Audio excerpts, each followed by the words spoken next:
Good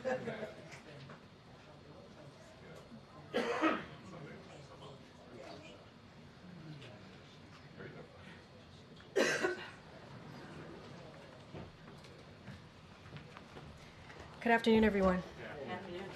I have a couple things at the top. So I want to start by addressing the horrific killing of Sonia Massey. The President and Vice President both released statements on their heartbreak for Sonia Massey's family and loved ones as they face this unthinkable and senseless loss. They've also been clear that all of us as Americans, regardless of who we are or where we live, should be able to do so without fearing for our lives. Sonia's death at the hands of a responding officer reminds us that all too often, Black Americans face fears for their safety in ways that many Americans do not. Sonia's family deserves justice. President Biden has been clear about his commitment to doing everything he can to make our communities safer, including by advancing effective, accountable policing. That's why the President has pushed Congress to pass a George Floyd Justice in Policing Act and signed an executive order to make federal policing the gold standard of effectiveness and accountability. While we wait for this case to be prosecuted, the President and the Vice President are continuing to urge Congress to get the George Floyd Justice in Policing Act to his desk so he can sign it. I also wanted to share the President and the Vice President's deep sadness at the passing of Congresswoman Sheila Jackson Lee. No matter the issue, from delivering racial justice to building an economy for working people, she was unrelenting in her leadership. Leadership she demonstrated in her work to reauthorize the Violence Against Women Act, make Juneteenth a federal holiday, and reintroducing the George Floyd Justice in Policing Act. As the President said in his statement on Saturday, she spoke truth to power and represented the power of the people of her district in Houston with dignity and grace. Both the President and the Vice President shared the honor of working with her during their times in Congress. We at the White House joined the President and the Vice President and their families in sending our love and condolences to the Congresswoman's family, her constituents, and beloved colleagues of the Congressional Black Caucus. Later this evening, after the President's speech, First Lady Jill Biden will travel to Paris, France, to lead the U.S. presidential delegation to the opening of the Paris 2024 Olympic Games. The First Lady and the delegation will attend the opening ceremony of the Olympic Games and cheer on Team USA at various events. The First Lady previously led the U.S. delegation to the opening of the Tokyo 2020 Olympic Games, which were held in the summer of 2021 due to COVID-19. And finally, as you all know, and certainly are tracking, what we saw from the President the last couple of days is what we have seen from him over the last several decades. Human decency, patriotism, a good man who puts the American people ahead of himself. As the President said in his letter this past Sunday, it has been the greatest honor of my life to serve as your president. And while it has been my intention to seek re-election, I believe it is in the best interest of my party and the country for me to stand down and to focus solely on fulfilling my duties as president for the remainder of my term. As a member of his team and as an American, I am proud of this president's record. He's accomplished more in nearly one term than most presidents have in 2 terms. The president remains focused on fighting for the American people and building on the historic progress his administration has made. He's focused on growing the middle class instead of delivering big giveaways to corporations and the ultra-wealthy, fighting to lower costs for families instead of raising them by threatening to cut critical programs like Social Security, fighting for a fairer tax system instead of championing a $2 trillion tax bill that overwhelmingly benefited the ultra-wealthy, making healthcare more accessible and more affordable instead of working to eliminate the Affordable Care Act, strengthening and growing NATO, not eliminating it, and fighting for our reproductive freedom, not working to take it away. You will hear directly from President Biden when he addresses the nation tonight at 8 p.m. Eastern Standard Time. Tonight, the president will discuss his historic decision to put the country above all else and about the inflection point we face as a country in this moment. This is one of those rare moments in history when the decisions we make now will determine the future of our nation. America must choose between moving forward or backward, between hope and hate, between unity and division. He signed historic, monumental pieces of legislation into law and has worked across party lines to get a lot of them done.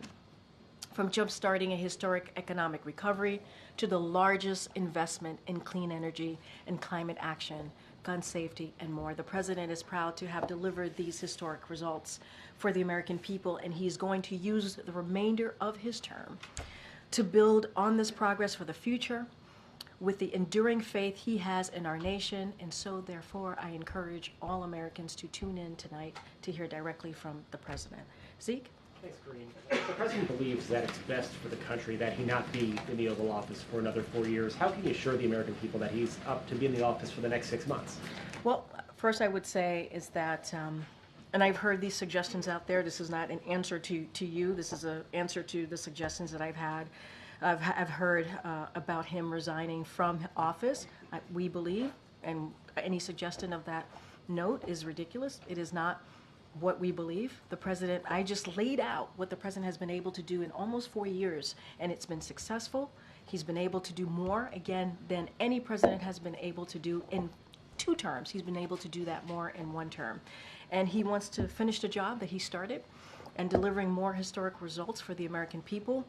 And look, he didn't step down from campaigning or from running because he didn't believe he can serve in a 2nd term. That is not why.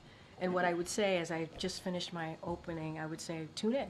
Tune into what he has to say tonight, and he will lay that out for you all and the American people as to why he made that decision. So you're saying he believes that he's capable of serving another 4 years, but he just doesn't believe that he can win another 4 years? I will let the president speak for himself. And so today, the president believes that he is fully capable of serving in the office that he currently has now and for the next 4.5 years if he wanted to. Absolutely. And let me just quote from what he said on Sunday in his letter. He said, "It is in the best interest of my party and the country for me to stand down and to focus solely on fulfilling my duties as president for the remainder of my term." And what the decision that he made on Sunday was about putting country first, was about his party, and was about the American people. Again, I would refer you to what he's going to say tonight. He will lay that out, speak for himself, and you will hear directly from the from the president. The American people will insert you will as well. It's a different topic. There's sure. Large protests taking place in Washington. The White House is now ringed by anti-crime fencing. The Capitol, there's some protests around Union Station. Is the president monitoring these protests? Does he have a message to the people who are demonstrating right now? So it's basically what we have said for some time. We respect the right for all Americans to peacefully protest. And obviously we will continue to strongly condemn any form of violence as it relates certainly to protesting or destruction of property. We've been very, very clear. But Americans have the right to peacefully protest. Anything that is related to what's happening outside of this campus, the fencing, as you just mentioned to me, that's something for Secret Service to speak to directly. Is he watching the protests? I mean, the president is he's always kept up to date on what's going on. Right now he's certainly having meetings today with his senior advisors and other senior staff. I can't speak if he's right now watching the protests. Obviously, he's kept up to date into what's happening. But what I can say right now, we respect everyone's right to peacefully protest. We understand that this is a painful moment for many, many communities, but obviously we're going to continue to strongly condemn any form of violence or any destruction of property. That is something we've been consistent on. Go ahead, Nancy. Thanks, Karine. You read the president's statement where he said that it's in the country's best interest for him to step aside. Why is it in the country's best interest for him to step aside? Does it have to do with his health or it does not have to do, they have nothing to do with his health. Again, the president's going to speak to this directly to the American people tonight in prime time. I know many of you all will be watching it. There are specials going on tonight. He will, I promise you, he will speak to this directly to all of you tonight. But in his letter, he talked about the country, he talked about the party, he talked about the moment that we're in right now. It is not about his health. I can say no, that's not the reason, but hear him out tonight. And the president denied for weeks, and you denied for weeks, that he was even thinking of stepping aside. What changed from all those days that he had that message to Sunday? So look, he's going to address this as well this evening. Let him speak for himself. But here's what I will say. And I think we gave a little bit of a TikTok to all of you. He met with a small group of advisors on Saturday evening, and with his family, and was thinking through how to move forward. Sunday afternoon, he made that decision. It was in a very short period of time, as you can imagine. And then at 1:45, he got on the phone with some of his assistants to the president, some advisors. He let them know, and then minutes later, a letter went out. So it was in a very short period of time that the president was able to think about this and make a decision. But I would say again, the president's going to address the American people. You will hear directly from him tonight. Hey, can you talk a little more about how he's feeling after making such an extraordinary decision, like you said, making it quickly? Yeah. Did he feel bullied to leave the race? I'm going to let the president speak for himself. Look, it's obviously it's a historic moment, but a decision like this is very personal. It's not easy to make. And I think there are very rare politicians who could look at the situation and make a decision, right? And I think it speaks to how honorable this president is, how selfless this president is, that he was able to make this decision and say, it is not about me, it is about the American people, it is about the country, and make, a personal, difficult decision. And so I think that speaks for itself. I really do. I think that speaks for itself. And in the letter, as you all know, he said that he wanted to address the American people, was going to give remarks about his decision.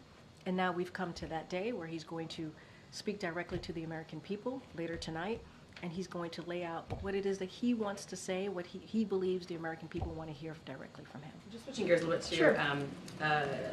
Netanyahu's remarks on Capitol Hill. We've heard Republicans voicing serious criticism against the vice president for not being there, her team insisting that it was a scheduling conflict. But how do you respond to that? What does it say about her priorities, the administration's priorities, that she was not there? So let me just first say that the Vice President has been unwavering in her commitment to security of Israel. As you know, she's been a partner with this president for the past 4 years, not just domestic issues, but obviously also foreign policy issues. She's going to meet with the Prime Minister, Bibi Netanyahu, when he's here. And so, again, has been a critical partner in ensuring that Israel can defend itself.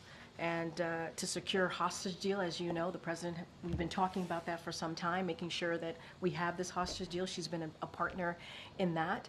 And that's what I can certainly say, that she continues to be supportive to Israel, making sure that Israel's security is ironclad, as we have been, as the partner, as the president has been. And she's going to meet with the Prime Minister. Given the historic nature of Kamala Harris being the top of the ticket, does the president have any regrets about the way that he handed this enormous responsibility off in such a, unusual, shortened, kind of truncated fashion, not having her have a normal ascendancy to that top position? Oh, the president has no regrets. Let's not forget, the vice president obviously has been vice president for more than 4 years. I do not see anyone who is more qualified to step in this moment, right? She was a senator, she was an attorney general, she's been a partner to this president, a critical partner, as I've said. I've listed out what we've been able to accomplish in the last 3.5, almost 4 years, an unprecedented record. She was a partner in that to the president. And so, look, this is, again, a decision that this president made. And I think he is proud to have made that decision. I know so. You saw it in what he has been able to say since Sunday.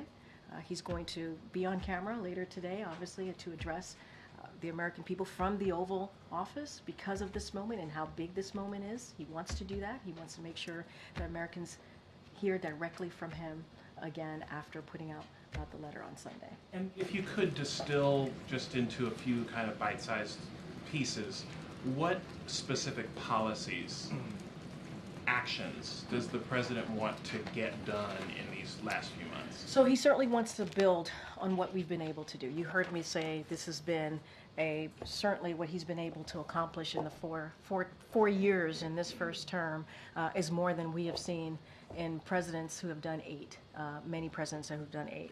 And he is going to be known as a consequential president of his time.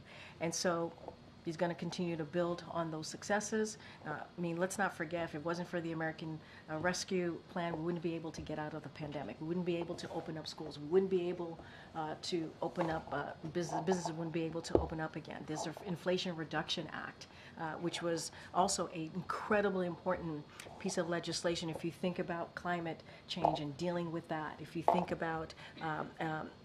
about being able to beat Big Pharma, you think about the infrastructure legislation, which was done in a bipartisan way. This president was able to get that done. CHIPS and Science Act, again, a bipartisan way. This president was able to reach across the aisle and get that done.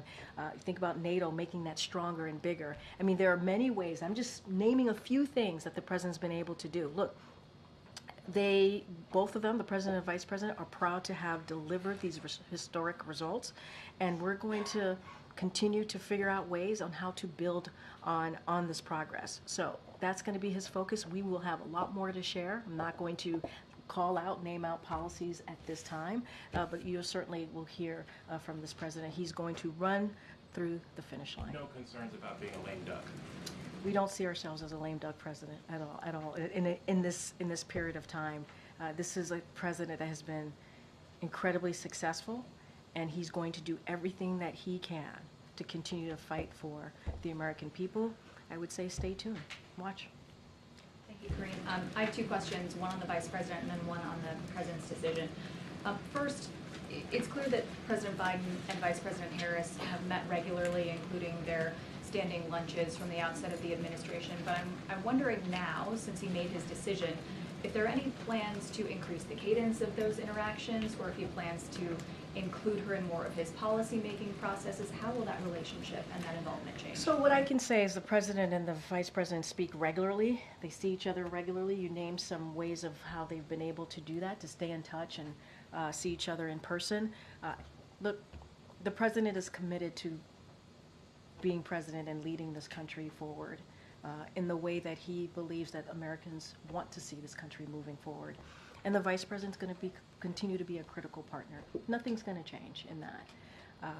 But they're going to continue to engage, interact, and have important conversations as it relates to policies and moving forward. That's not going to stop. And I'll leave it there. And on the timing of his decision, it's now been widely reported that when Senator Chuck Schumer went to visit with the president in Rehoboth a week ago Saturday, that President Biden said, "I need another week." What did he need another week for? So here, I'll say this. They had a very good conversation, the president and Senator Schumer.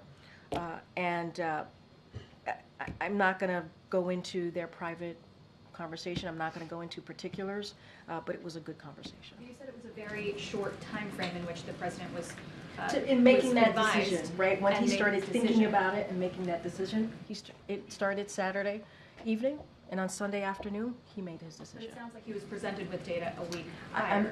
I'm just not going to get into specifics. It started Saturday evening. The next afternoon, which was Sunday afternoon, he made that decision. A small group of advisors, including family, was with him on Saturday night, and then Sunday afternoon he made the decision. That's how it happened. That's how he came to announcing it. And on the messaging to us, to the press corps, it's been 9 days since there's been a briefing. The president obviously published his letter officially on Sunday, withdrawing from the race. Why go on television to make your first comments about that decision rather than make I those from the appreciate briefing? that. We've always had a protocol here. When the president's not here, we don't do a briefing. That's just the way that it's always happened. The interview that I did yesterday was on the books for about 2-3 weeks. It was way before the president made his decision. That's it. Yeah. Okay. Did the president exit the race because he didn't think he could defeat Donald Trump in November? I'm not going to get into specific details of his thoughts. I would say tune in to tonight when he speaks directly to the American people. You'll hear what he thinks about his decision. He said in his letter that he wanted to address the American people about this decision that he made on Sunday. I would tune into that, and you'll hear directly from him. And also similar to some of the questions my colleagues have asked, for weeks people from this podium and other top spokespeople for the president were adamant that there was no way he was dropping out. Just in terms of credibility moving forward, I'm curious if you guys could just address that. I mean, I kind of addressed it a couple times of the president's decision making. When folks from my team, from folks from this White House said that he wasn't going to drop out or he was not planning to drop out, that's where we were. That's where we were in that time. That is the guidance that we had. I mean, it's not about you guys not receiving the proper guidance. Tyler, on Saturday night, he met with a small group of advisors and his family, and that's when the decision started. Sunday afternoon, he made the final decision. That's where we were. And we've talked about this. This was a dynamic situation. It was. This is a historic moment. You have to. That is true. And it was for the president to come to that decision. When we told you all that the president, you heard from the president, he's not going to drop out, and he actually addressed it himself, not just us. There were multiple events, multiple opportunities where the president said he's in it. So you heard directly from him multiple times after the debate. The president, again, met with a small group of advisors on Saturday. Sunday, he made his final decision. That's how it worked. That's how it happened. We'll get a better sense from him about what went into that decision. I would tune in tonight. I would let the president speak for himself in this moment. Given the level of support the vice president has received from lawmakers, other Democrats, donors, the party in general, has the president expressed any sentiment that maybe he should have made his decision sooner and given her a longer timeline? What I will say is this was a difficult decision to make, a personal decision to make, and the president made it. And I will leave it as that. Has he given any advice at this point to the vice president in her process of picking a running mate? They speak regularly. They speak often. Obviously, they've spoken a couple of times. And I'm not going to get into their private discussions. Okay. Is the Vice President or her staff going to be more closely involved in the day-to-day operations of the administration, given that she's now the... I kind of got this question moments ago. Nothing more to add, where the Vice President's been a critical partner. She's been played an important role to a lot of decisions that have been made in the past 3.5 years. That's not going to change. And the President has always obviously appreciated her policy savvy, her ideas, her thoughts, and that's going to continue. And more of a say now? Look, the President is still President. He's still very much Commander-in-Chief. He's still very much the President of the United States, and he's still very much going to lead this country in the direction that he believes is right. Is the right way to do it. So that doesn't change. That's not going to change. And just make sure I understood your answer earlier. They have spoken about the VP selection specifically, or the the VP selection. That is something obviously I can't speak to. The campaign side could speak to. What I can say is I heard the question as giving advice to the Vice President in in any way, right? They've spoken many times. I'm just not going to get into private conversation. The VP pick specifically, anything related to that, obviously the campaign can speak to that more if you want more details. But Vice President Harris won't have extra staff in meetings that wouldn't normally be there for some sort of overlap transition. I would say type that of thing. nothing is going to change. The president is the president of the United States. He's going to continue to lead, lead this administration the way that he sees fit. They are partners. They are partners. They have been. She's been, again, a critical partner in some of the big items that we've been able to get done on behalf of this country. Obviously, she's going to play a role as she has done in the past. Did you watch the Prime Minister's speech? That just ended not too long after I came out here. I have not talked to the president about this, if he was able to catch some of the Prime Minister's speech. Obviously, they're going to, as you know, they're going to be meeting here at the White House. Prime Minister Bibi Netanyahu and the president is going to be meeting here tomorrow. Thanks, Karine. This was a White House that was operating obviously with an eye towards the next 6 months, but also thinking it might have 4 more years to serve as well. I know it's early, but can you talk through whether there's been any sort of new direction about how this White House will operate, given that you only have this short amount of time left? And obviously the president was also balancing a reelection campaign at the same time. Does this free him up? Are there considerations being given to what else he might be able to do that he might not have? So, don't have any policy announcements to make at this time. The president is going to continue to do what he has set out to do for the next several months, even while he was indeed running for re-election, which is pretty consistent, building on the accomplishment he's been able to get done. That's going to be really important. He's going to look at this remainder of his term, and there's going to be important issues that he wants to get done. Don't have anything right now to lay out, but we want to continue to build on those accomplishments. We've gotten a lot of things done, whether it's healthcare, whether it's the economy, whether it's manufacturing, right? We want to continue to build on that. And so the president is determined. He is determined to get that done. One of the first major initiatives that the president asked the vice president to lead was to oversee the diplomatic work with Central American countries as it relates to flows of migration. The House Rules Committee yesterday approved a resolution that will go to a vote of the full House, strongly condemning the Biden administration and its orders are the vice president for failure to secure the border. Do you have a response to that? And how would the president characterize what he views as the vice president's accomplishments in terms of overseeing that portfolio? I mean, look, as we speak, you have congressional Republicans. They continue with their month-long blockade of critical resources that we need for the border, whether it's ICE, Border Patrol, and this is what they've been doing. This is what they've been doing. Let's not forget the bipartisan, a really tough, important bipartisan piece of legislation or a deal that came out of the Senate that we were able to get done, and they got in their own way. They got in their own way because they listened to the former president, because they thought it would help Joe Biden. So they continue to block critical resources. That's what they have done for the past 3.5 years. The president is looking for ways to fund security funding to get to the border, right? And he's done that in a record way. And so we're going to continue to fight to make sure that the Border Patrol agents get what they need and get more personnel, thousands of new personnel at the border. That's what we're going to do. The president announced new decisive executive orders to secure the border. Unlawful crossings have dropped by more than 50%.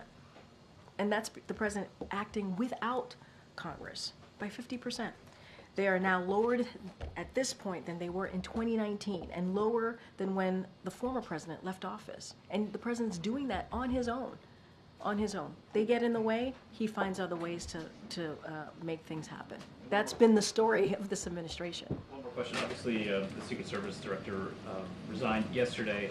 I'm also curious if there is any consideration to increasing the security around the vice president now, and whether the resources of the Secret Service are affected by that in that decision as well. Yeah, that's something for the Secret Service to speak to. That's something for the Vice President's campaign to speak to.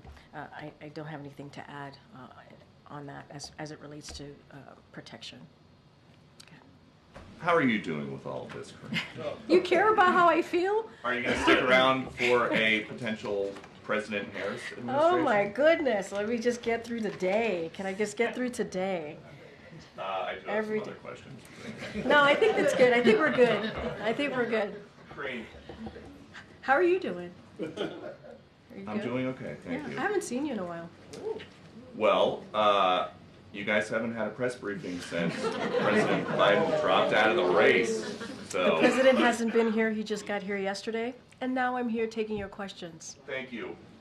Yeah, and I've taken about 3 or 4 at this point from you alone. Well, it would seem that people in this White House knew that President Biden was slipping, and it was hidden from the American people. So who ordered White House officials to cover up a declining president? I know that that is a narrative that you love, and Well, to when he no, goes in wait, 10 days, hold on. he did a press conference Hold at on. NATO. Hold I'm on. in it. There's all these things that I Hold need on. to finish, and then 10 days later, I'm dropping out. Okay, okay, you're asking me like 2 multiple questions here. Let me wait. First of all, there's been no cover-up. I want to be very clear about that. I know that's the narrative that you all want. Wait, no, you can't. Well, Okay. I've been with President Biden for 5 Are years. you going to let me answer the question? Would you at least admit that the debate was not just a bad one? wait. Can I answer the question? Yes. All right. Are you sure? Yes. Okay. To your first question, it is not a cover-up. I know that is the narrative that you all want. It is not. I'm going to say this again, and you're going to hear directly from the president. I hope you listen tonight.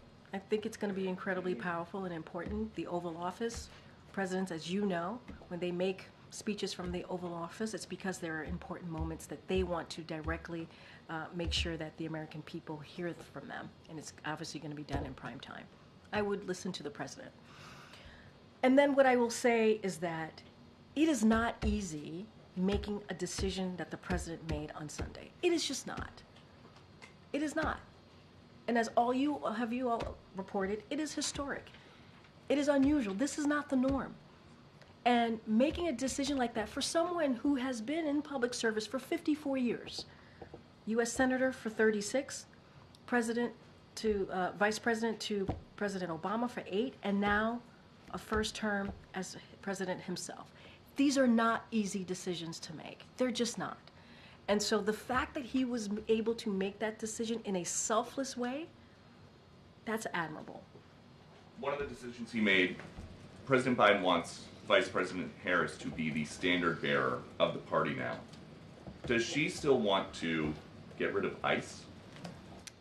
You have seen what this administration has been able to do in the past 3.5 years, and they did that with the vice president as a partner in that.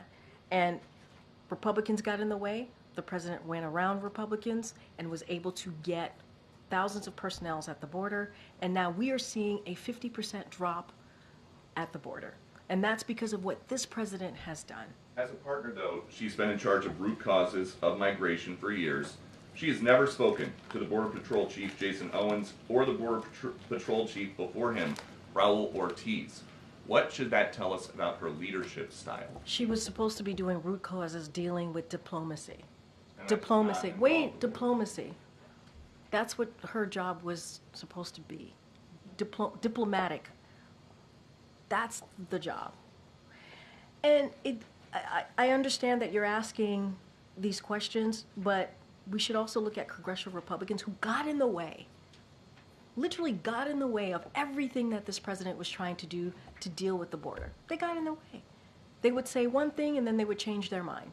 They would say, we want Border Patrol, we want we want a deal on what's happening at the border, and then they would walk away from it. And they did it because of what the former president said. You guys reported that. That's not coming from me. Some of your colleagues reported that the former president said, let's not move forward with this proposal because it's going to help Joe Biden. I mean, that's also the reality. You got to talk about both sides here. Good. Great. This is. I get that you're not going to give You us. gotta- I get that you might have. Okay. Yeah. No, go ahead, Peter. One more. I get that you don't probably want It's to good give to see you too, James. a specific name, but were there any names that came forward that surprised you of Democratic officials in the last week who stabbed President Biden in the back? I don't have anything else to say. Go ahead, April. I'll go in really fast. 2 questions. Yep. One on Sonia Massey. Yeah. This is something that's continued to happen. The president, before he even became president, was really pushing after the George Floyd death, police-involved death. Yeah. What is the lesson learned, I guess, if you will? He couldn't get it through Congress, but he did come up with federal executive orders and efforts.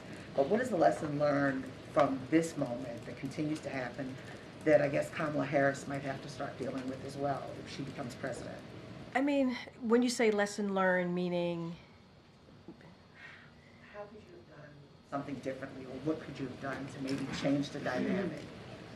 So, I think got to step back for a second here. The president has been able to reach across the aisle and get a lot of things done. He has. Gun legislation, the first bipartisan gun legislation that we saw in decades. That was important. And there's issues that, infrastructure legislation, was able to get that done. He reached over across the line and got bipartisan support. So we have seen this president and this vice president be very successful in doing that. There have been some issues that have been a little harder, to your point, police reform. And what the president did was when that wasn't able to get done in a bipartisan way in Congress, he took an executive order to deal with it on the federal law enforcement level. And that was a step that he was able to take. And he's going to continue. It doesn't stop. You heard me mention the George Floyd Justice and Policing Act probably twice or three times at the top, because it's important to use our platform, to use this podium, to continue to call for what we believe is right. There's always going to be lessons in how people govern and decisions that we made here, but there's also been a lot of success. And when action wasn't happening in Congress, the president took action. The president took action. So as you said, you mentioned this at the top, emphasizing this heinous death and how it happened. But is this something that the president hopes? I mean, it was one of his passion projects. In 2020, for yes. sure. Absolutely. Does the president hope that if Kamala Harris becomes president of the United States, that she could champion this and that she could get what he couldn't get done? Absolutely. For sure. Absolutely. This is an important issue for this president. He's going to do everything that he can, with the rest of his term to get this done. He's still going to work on this. It doesn't stop. Go ahead, Michael. Thanks, Karine. A few days before the president announced his withdrawal from the race, he said that he was going to be rolling out proposals for Supreme Court reform. Is he still committed to that? Look, the president believes that when you hold a high office, you should be held by a certain ethics and transparency. That's something that the president believes. And so he certainly will continue to do everything that he can. I don't have any policy announcements to make at this moment today in front of you, but once we certainly will share that. And just secondly, has the president spoken with former President Obama since making the decision? No calls to read out. Okay. Thank you. I have a foreign policy related question. President Biden will be one of the few sitting presidents since the establishment of U.S.-China relations not to visit China during his tenure. Could you please explain the reasoning behind this decision? Isn't this a missed opportunity? So, you heard from the National Security Advisor himself many times when we've talked about our relationship with China. It's been very deliberate in our strategy and our approach to our relationship with China, very deliberate. And as you've heard us say many, many times, again, I mentioned the National Security Advisor, Jake Sullivan, we're pursuing competition without conflict. That has been our goal from day one of this administration. The president, as you know, met in a bilateral fashion with President Xi just last November, as you know, in California, with that goal in mind. Again, we want competition without conflict. So we have also had a number of cabinet secretaries. We've spoken to that, whether it is Secretary Blinken or the Treasury Secretary. They've had travels to China over the past several years and many more. And so, look, we're going to continue to have these high-level officials travel there to China to continue to have those conversations. But we have been incredibly deliberate with our strategy. Again, competition, without conflict. That's how we're moving forward. There are still a few months left. Yeah. Will there still be opportunity? Say that last part. Would there still be? A chance he may go abroad? I don't have anything to share about foreign travel, but we have been very deliberate with our strategy. We believe it's worked, and we're going to continue to move forward in that fashion. Go ahead, Danny. Thanks, Karine. The President said that he wants to push for a Gaza ceasefire in his last 6 months in office, but Prime Minister Netanyahu just gave a really uncompromising speech to Congress, and that just a day before he comes here to the White House. Does the President really believe that Netanyahu sounds like a man who's likely to go for a peace deal? So let me just say a couple of things. I do want to give our reaction to the Prime Minister's speech. So we appreciate Prime Minister Netanyahu for thanking President Biden for his unwavering support for Israel and his efforts to secure the release of the hostages. President Biden looks forward to meeting the Prime Minister here tomorrow to discuss developments in Gaza, including negotiations on a ceasefire deal and the humanitarian situation on the ground. And my colleagues in the 4 o'clock hour is going to, at the NSC, is going to hold a press call where they're going to address additional questions regarding the Prime Minister's address and also his visit. So I would certainly tune in. You'll hear more from them directly. Look, they're going to meet tomorrow. The President has always been clear on how he sees the future, a two-state solution. He's always supported that. That's something that he's going to continue to speak to. They're going to have a conversation tomorrow. The President looks forward to that. The Vice President's also going to have a meeting with the Prime Minister tomorrow. And so I'll leave it there. But the National Security Council is going to be doing a press call, so I would certainly refer you to any further questions that you may have on the visit. I've got no sense of whether he does have any confidence that this is really an achievable goal in his last 6 months. I believe that the President is optimistic. This is a President that believes that anything could happen if you stay focused, if you work hard towards it. So he's going to be optimistic. The work continues. And that's not going to stop him for sure. Yeah, Jerry. Given that you've had a lot of questions about the President's agenda here over the next 6 months, I'm curious, does the President believe that some of what he'd like to get through Congress between now and the end of the year is made easier if he's not a candidate? I don't quite understand the question because he's not on the. Does he think that it'll be easier, harder, the same to kind of get some of these things that he's been struggling to get through Congress through now? Well, first of all, this has been, the fact that the President has gotten this much done, right? The historic pieces of legislation. Wait, hold on. You guys got to give me a second to answer, to actually warm up into the answer. So, look, the President has gotten a lot done. Historic amount of legislation passed. Historic pieces of legislation passed, and that wasn't done with an easy political climate. Right? It's not. I mean, I think you could agree with me there. And so, look, we're going to have more to share on what the next several months, the final several months of his term is going to look like. We will share that. The President wants to continue to build on those historic initiatives that he was able to get done. This has not been an easy political climate, and some of that work did it in a bipartisan way. And when he wasn't able to get it done in a bipartisan way, he found policy ways to do that in executive action, and we've been able to be successful, whether it's the border, right, whether it's trying to get things done on the student loan side. There's been ways that the President has been very focused on making sure we're delivering on the initiatives, on the goals that we set out to do in the beginning of this administration. That doesn't stop. Go ahead. Karine, I have two questions, domestic and foreign policy. On domestic, was there any reason why the President did not endorse the Vice President in the first tweet? It took like a while, maybe 15, 20 minutes. Yeah, I mean, look, the first meeting. The first tweet was he withdrawing from the race, but he did not say clearly that he is endorsing her. From the letter to the letter that he statement. sent. To the tweet. Yeah. There was a half hour. It was 30 minutes. Because there was a 30 minutes? You're questioning a 30-minute window? Yeah, because no, I'm not questioning. I'm just asking if there was a reason. I mean, look, he put out a letter to the American people about a decision that he had made. That deserved a standalone letter, I believe, right? A decision, an important historic decision. He wanted to do that and speak directly to the American people. That's why he did the letter. And then, obviously, 30 minutes later, you got the endorsement. that's not a significant amount, but it's not a significant amount of time. I think if you look at the letter, you see that he was truly trying to lay down the decision, a very weighty decision, and he wanted to say that directly to the American people. Fair enough, you explained it now.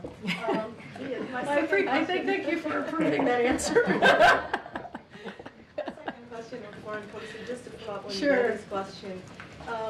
What message does the administration send to the world when we see the White House is barricaded, in anticipation of Prime Minister Netanyahu's visit here? Considering that the ICC found a reasonable ground to indict him as a war criminal, and 70% of Israelis want him to step down. So look, I can't speak to Israelis. That's I'm not going to speak to domestic politics. I think we've been very clear on our feelings about ICC and their recommendation, something that we do not agree on. We've been very clear about that. Look, when it comes to what we're seeing outside, as you said, the barricades and such, that's something for Secret Service to speak to. They can speak to why they feel that it's needed. That is not for me to speak to. But it doesn't change the fact that we believe in the right for all Americans to peacefully protest. That is something that we've always been very clear about. It is the right of all Americans to peacefully protest. And we understand that this is an incredibly painful moment for many communities. And we respect that.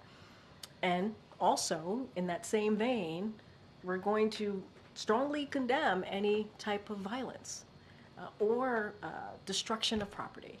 That is something that we've been very clear about as well. But peacefully protest, that's something that we support. I can't speak to, there's reasons why the Secret Service is deciding to do that. That is for them to speak to directly. Okay, Raquel. Hi, thank you, Karine, very much. Karine, you were saying how difficult was this decision for President Biden. What is his mood since he took this decision, and what will be the tone of the address tonight? Also, what did he decide to do from the Oval Office? I wonder if he's going to do a campaigning from... So a couple of things. Look, I saw the president not too long ago, a couple hours ago. He's determined. He's in good spirits. He wants to speak directly to the American people tonight. That is his focus. He is doing it from the Oval Office because, as many of you all reported, and we agree with all of you, this is an important moment. This is a historic moment. And this decision was a big decision, was an important decision. And Oval Offices are used for moments that, I would say, moments like these that are historic. So he wants to do it from the Oval. He's going to do it in prime time. He's going to speak directly to the American people. I would say, again, tune in. You'll hear from what he has to say. And I think it's going to be important. I think it's going to be important. Expect that he's going to ask people to vote for Harris from the Oval, or doing any kind of campaign? It's going to be a speech, we believe, that is going to be important for the American people to hear directly from this president in this moment, in this historic moment. And I'm not going to get into details, get into specifics. I've said this many times from here. I'm not going to get ahead of the president. This is his opportunity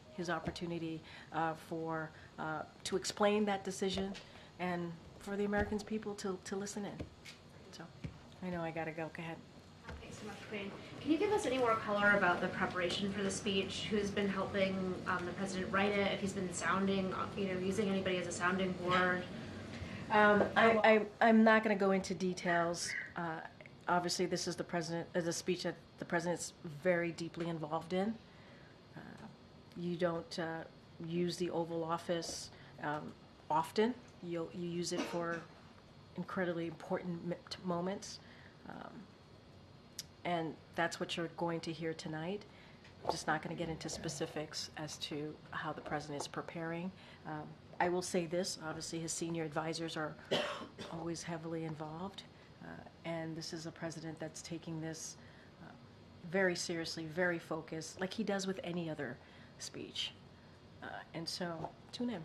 And Can you say whether or not you'd be willing to have the president's doctor come to the podium, particularly given that the president does intend to serve out his term, and there have been a number of questions about, his fitness for office. Some of those questions could be settled if perhaps there was if his doctor would come to the podium, or if more medical records could be released. You heard from the president's doctor, I believe, every day that he had COVID. He gave his assessment of what was going on, what was happening. There was a memo that was sent out to all of you. Obviously, the memo was given to me, and we shared it publicly. I don't have anything else.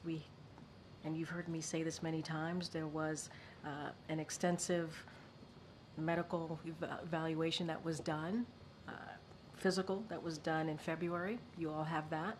I just don't have anything else to share from here. All right, thanks everybody. I'll be back tomorrow. Thanks,